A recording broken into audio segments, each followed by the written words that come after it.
एक एक वोट का इस्तेमाल आप किशनगंज की पार्लियामेंट के लिए नहीं बल्कि सीमांचल और किशनगंज की अजमत के लिए आपको अपने वोट का इस्तेमाल मजलिस इत्तेहादुल मुस्लिमीन के हक में करना पड़ेगा।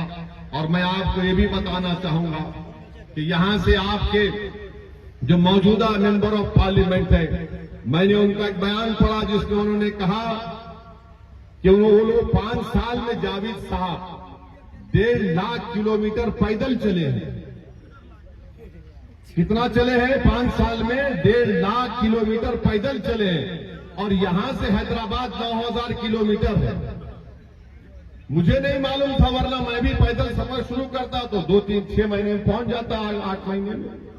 मगर जावेद साहब बोलते हैं कि 1.5 लाख किलोमीटर 5 साल में चले। जावेद साहब, आप चले नहीं मालूम, मगर एक बात की तो सच्चाई जरूर है, आप में और मोदी में झूठ बोलने का कंपटीशन चल रहा है। मोदी ने कहा 15 लाख आ जाएंगे, 2 करोड़ नौकरियां मिलेंगी, तो जावेद ने कह दिया मैंने 5 साल में 1.5 लाख किलोमीटर चला। कितना झूठ बोलेंगे आप? अल्लाह ने आपको आंखें दी, दिल दिया, क्या आपको दिख नहीं रहा यहां पर तबाही और बर्बादी हो रही है? यहां पर आप सच्चाई जानते हैं मेरे भाई। अमृतसर को एक जन साधन एक्सप्रेस ट्रेन जाती है जिसको पलायन एक्सप्रेस कहते हैं। उसके टॉयलेट में यहां के बच्चे बैठकर जाते हैं ट्रेन में। उसके शौचालय में, ट्रेन के अंदर नहीं, ट्रेन के शौचालय में बैठकर जाते हैं। और आप बात करें 1.5 लाख किलोमीटर आप चल रहे हैं। अरे हम तो हैदराबाद से आकर ये सब देखकर बोल रहे हैं, तुम तो यही के हो, तुमको नजर नहीं आता है? क्या हो गया तुमको? मेरे अजीज दोस्तों और बुजुर्गों, इसीलिए हम फिर से कह रहे हैं 26 तारीख को आपको अपना एक वोट अख्तर अली मान साहब के हक में इस्तेमाल करना पड़ेगा।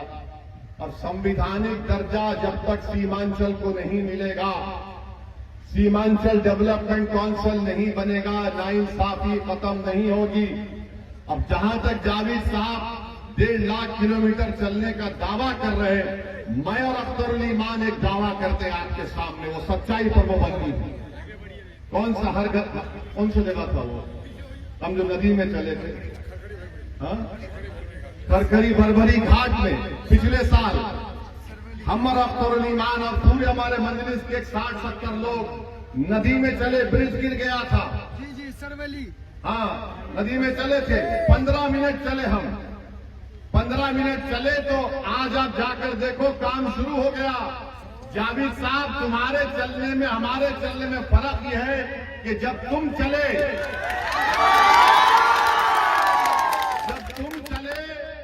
तो ना नीतीश पे असर हुआ, ना तेजस्वी पे हुआ, ना मोदी पे हुआ।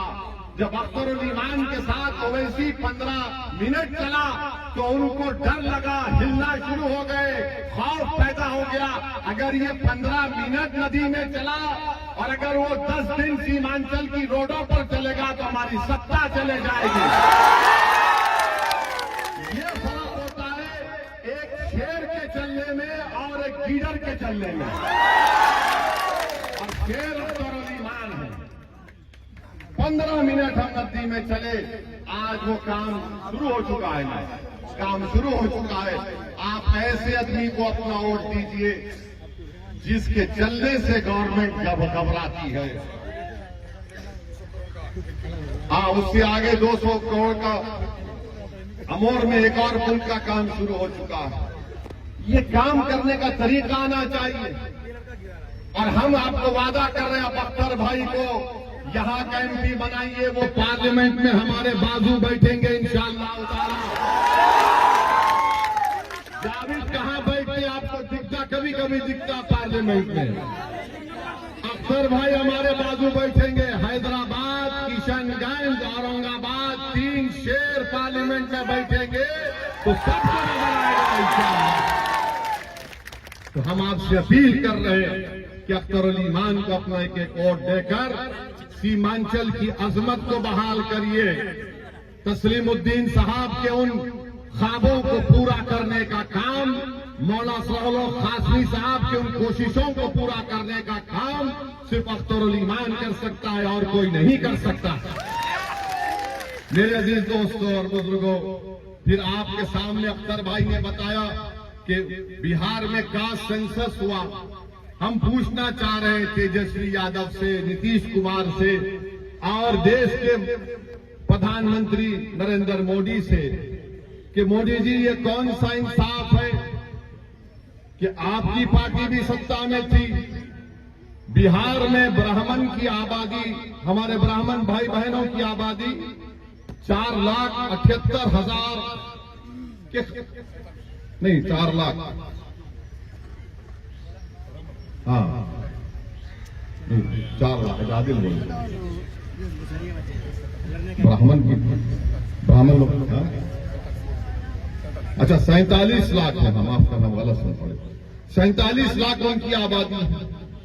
उनको हिस्सा मिलना चाहिए था 86,802 और नीतीश कुमार ने, नरेंद्र मोदी ने, तेजस्वी ने, सब ने मिलकर उनको 1,72,000 के करीब नौकरियां दे दी।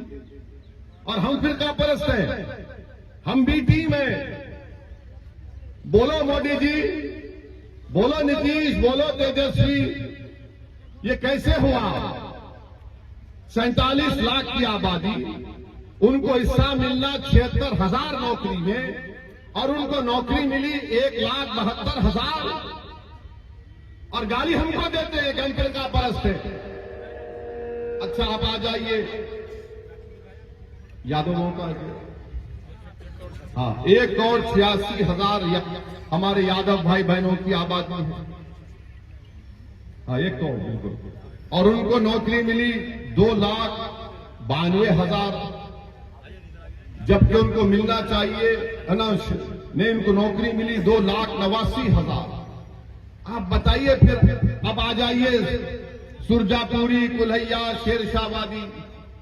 सुरजापुरी की आबादी 24,50,000 है और नौकरी मिलना चाहिए 29,000 और उनको मिला खाली 15,000। हम जिम्मेदार हैं। और फिर आप आ जाइए कुल्हैया बरादरी, 12 लाख उनकी आबादी है, मिलना चाहिए नौकरी 19,000, मिली 6,000। क्या आप यहां से जब उठ कर जाएंगे, हमारी बात को सोचिए, हम यहां पर हैदराबाद से आए हैं, आपके लिए आए हैं। इंसाफ कौन दिलाएगा? और इंसाफ उस वक्त मिलेगा जब तुम 26 तारीख को जाकर पतंग छाप पर बटन दबाओगे, तो तुम्हारा बटन जब पतंग छाप पर दबेगा तो तुम्हारे उस बटन दबाने से मोदी भी दबेगा, नीतीश भी दबेगा, तेजस्वी भी दबेगा। जब तुम उनको दबाओगे तो तुम ऊंचाई के आसमानों पर उड़ोगे। वरना याद रखो, हम गुलामी करने के लिए पैदा नहीं हुए इन लोगों के लिए।